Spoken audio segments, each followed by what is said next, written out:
For today's News Brief topic, we're talking about how crime victims find allies in bail agents. Yeah, it may seem strange, but our guest today, Eric Granof, will go into more detail. Eric, welcome to the show, and if you don't mind, introduce yourself to the listeners. My name is Eric Granof, and I'm Chief Marketing Officer and Outreach Director for AIA and ExpertBail. Now, Eric, I know you recently spoke at the National Center for the Victims of Crime's annual national conference in Washington, D.C. in support of the advocacy organization, which works on behalf of individuals who've been harmed by crime, along with their families and communities.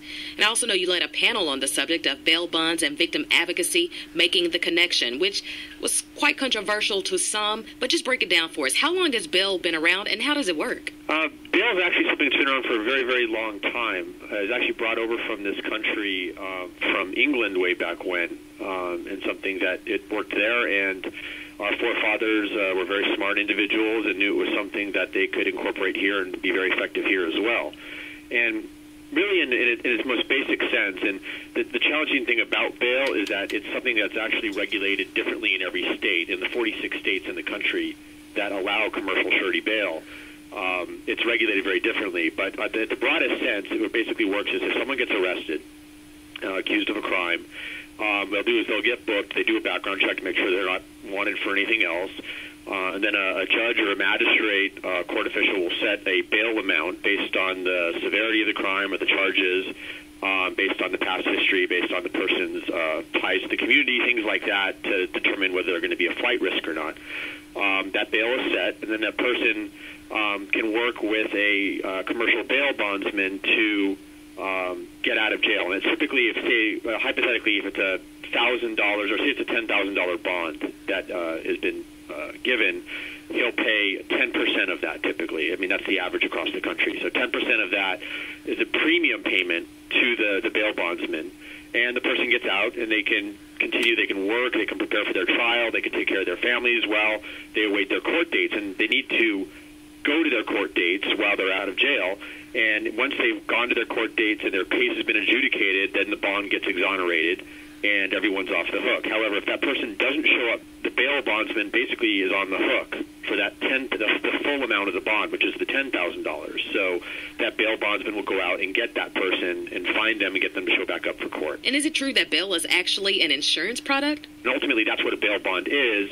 It's an insurance policy that guarantees the reappearance of that individual, that defendant who's let out of jail pretrial, to get them back to court to have their case heard in court. Now, in listening to it, some victims might think, well, if the criminal is out on the loose, I mean, he's free on bond, how is it really aiding in public safety? How would you answer that? Well, it's a very, very good question, and one I think it's a really important part and a misunderstood element of the bail bond industry is that when someone is let out, the bail bondsman, there's a perception that it's the bail bondsman that lets people out of jail. But the reality is the job of the bail bondsman, like I said earlier, is to get people back to court to show up for trial.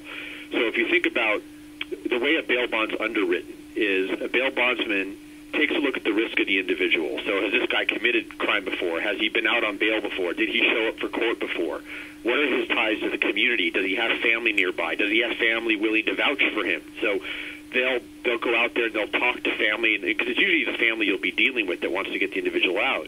So you get them to co-sign on the bond. They'll put up their house. They'll put up their car. They'll put up some cash that if this person does decide not to show up, that there's going to be something to pay for the bond. But by having those family members, you create what we call kind of a circle of love around that individual. And what that circle of love does is it makes sure that that person shows up to court. And if that person's showing up for court, they're not out committing more crimes and creating more crime victims. At the same time, because those family members are on the hook, because the bail agent is on the hook, what happens is they watch that person to make sure that he's not doing the kind of things that's going to get him in trouble while he's out. So in a way, not only are you're reducing the crime rates by making sure people who commit crimes go to court and have their day in court, you're also, in a way, preventing recidivism, people doing repeat crimes while they're out on bail. So in a way, it kind of protects the public in two different ways there. Now, Eric, do bail agents work with victims' rights organizations? And if so, what role do they play? That's another great question. And one thing our company has been very, we like to think almost a pioneer a little bit here with.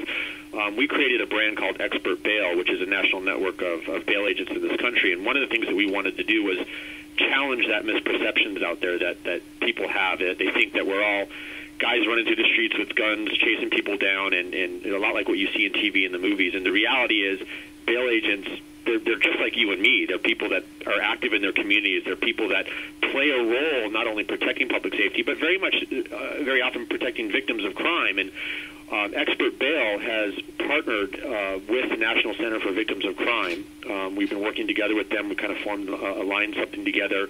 And, when you have a crime victim, okay, and that crime victim, there's a person that's been accused of that crime, they're in jail, they get out on bail. By the bail agent making sure that that person shows up for court and has their day in court, in essence, they're making sure that that victim of that crime has a chance at justice.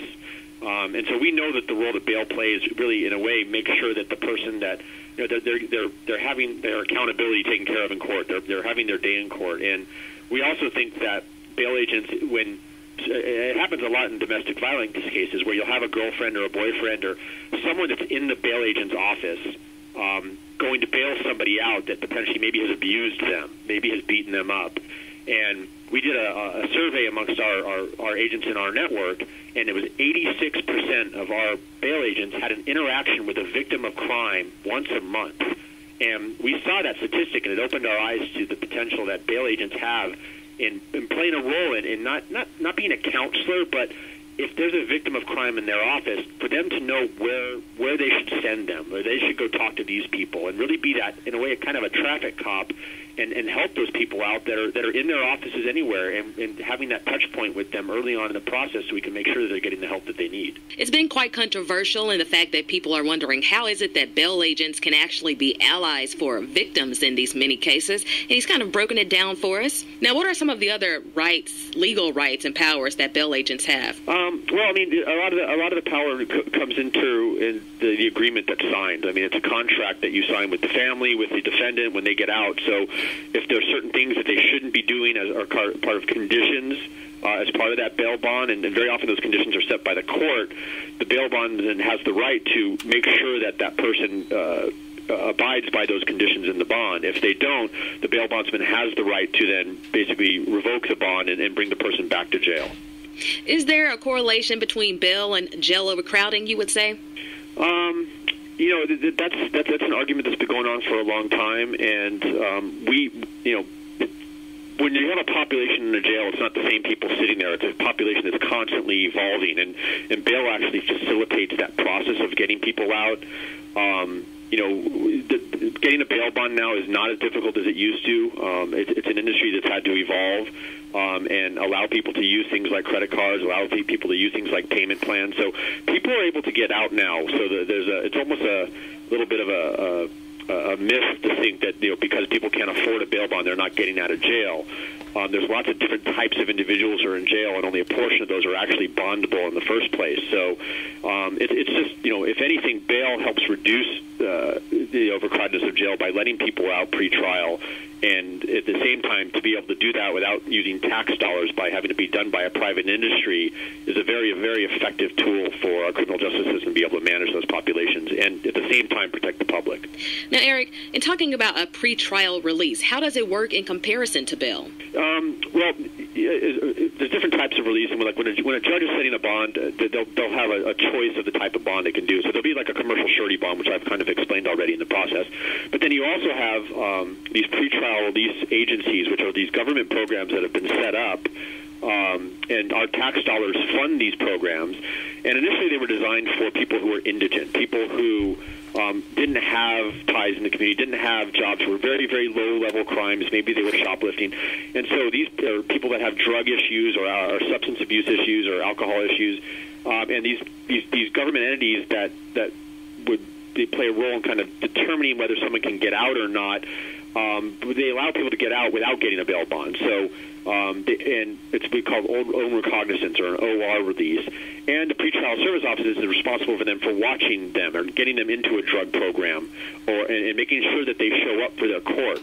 Now, the problem with that is these offices are they're manned not at the level that a bail agent's office is. So you'll have a couple of people managing a very large population of people out in the community, and they don't have the resources to track and maintain and watch those people. So unfortunately, when people are let out these programs, they rarely do show up for court at a much lower percentage than if they're let out through a bail bond. I mean, if you think about the incentive a bail agent has to get someone to show up for court, if I have a $10,000 bond, I've been given a premium of $1,000, yet if that person doesn't show up, I have to pay $10,000.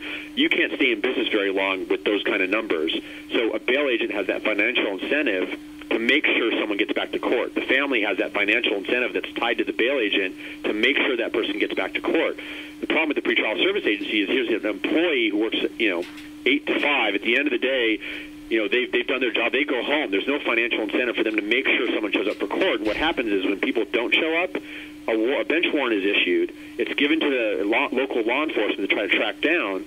But the problem is local law enforcement is also overburdened. So it creates this almost warrant deficit where just the number gets higher and higher and higher and higher of all these outstanding warrants. And unfortunately, it just we've looked at, had statistics done, and commercial surety it's much better in performing and getting people to trial than those pretrial programs, and because no tax dollars are involved, we actually generate revenue through taxes. It's just a better system overall. Private surety bail. Eric, as we prepare to wrap up the interview, are there any final words you want to share with the listeners? Yeah, no, I think the last thing I would say is I think there's a negative perception that exists around bail agents, and it's something that I think has been perpetuated by Hollywood and the media. It's more romantic to create a program about a guy chasing somebody down with a shotgun in the streets than it is to do a television program about an insurance agent underwriting an insurance policy, and ultimately that's what bail is. And I think, unfortunately, there's a lot of good men and women in the bail bond industry. And a lot of people don't know more than 50% of bail agents in this country are women, too. So there's a lot of misperceptions out there, and there are people like you and me that do a lot in their communities. They're fire captains, they're former U.S. Marshals, they're former school teachers. And I think, to try to change that perception and to really think of these people as a very valuable part of the community, that's what we've been trying to do through ExpertBail, the brand that we created, and with the website expertbail.com that you can go to find one of these agents. It's an industry that's misunderstood, and we're really trying to put a new face on it for people to understand it a little better. And how can listeners find out more information about this topic? Yeah, if you can go to expertbail.com. It's a website that we've created that's got everything from finding a bail agent to anything you'd ever want to know about the bail bond industry, lots of videos explaining things, and you can also call us 800-938-2245, and you can talk to one of our people, and they'll answer any question you have about the bail process. Well, Eric, thank you so much for being on the program today and giving our listeners a closer look into this topic.